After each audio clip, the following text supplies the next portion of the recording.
was going to say a few words before the Megillah, but since we have a break now, I'm going to speak for a minute. I heard yesterday from my father.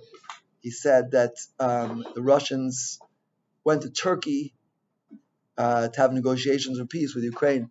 And we know that the Masorah that I heard from Rav Moshe Sternbach, which has a Masorah back to the Gra, is that when the Russians go into Crimea, the Gra said it's the bells of Mashiach. When they go into Istanbul, then put on your Yontif clothing, Shabbos clothing.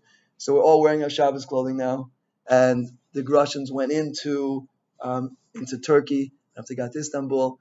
But the point is that it's definitely a time which is ripe for Mashiach. The Medrash says in Medrash Rabbah, Bereshis Mem Beis Daled, when you see the nations of the world fighting each other, then it's the harbinger, it's the sounds of Mashiach. We know the Gemara says, Motzi Shemitah, Bezrat Hashem, Mashiach will come. All of the signs are here.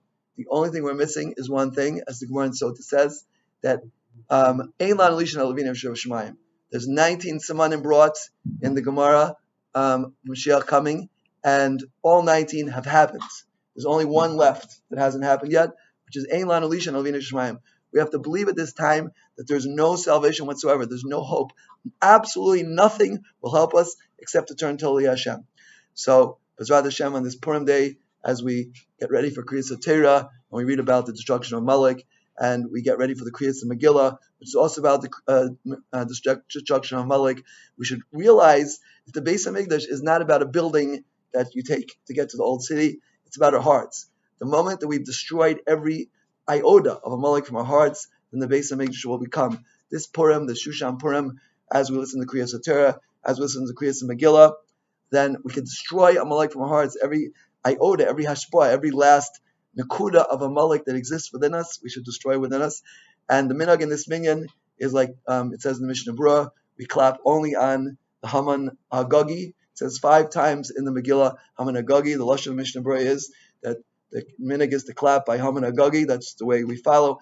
And the point is that the shorsh of Haman is Agag, that Shaul did not kill Agag.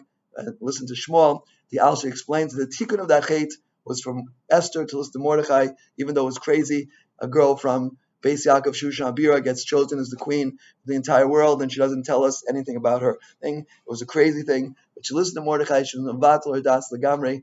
Our avoda is just listen to the Gedolim, listen to what the Torah says, and not to go after our own ritzonos, and that will Vatal Amalek from our heart. HaKadosh Baruch Hu should mezak us that the Kenisa of the Russians into Crimea and Kenisa of the Russians into Istanbul, it should be a true harbinger of Mashiach. But as we know, it's only a sign.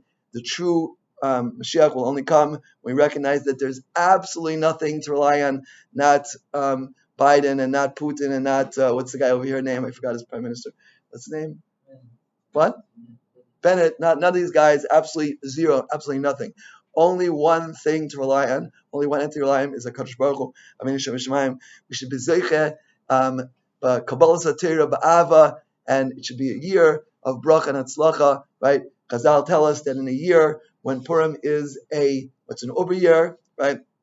We dafka make Purim on the second Adar, Vimas Megula Gula, so we should get a Hisoris, we should get inspired by the first Gula of Purim, and that should bring us the second Gula of Pesach, and B'ezrat Hashem, the third Gula, the Gula Asida, the Gula Asad Lavo, the Gula Sofi, where the Nisim will be even greater than Nisim Yetzias Mitzrayim, should be Karav, Amen, Kain Ratzah.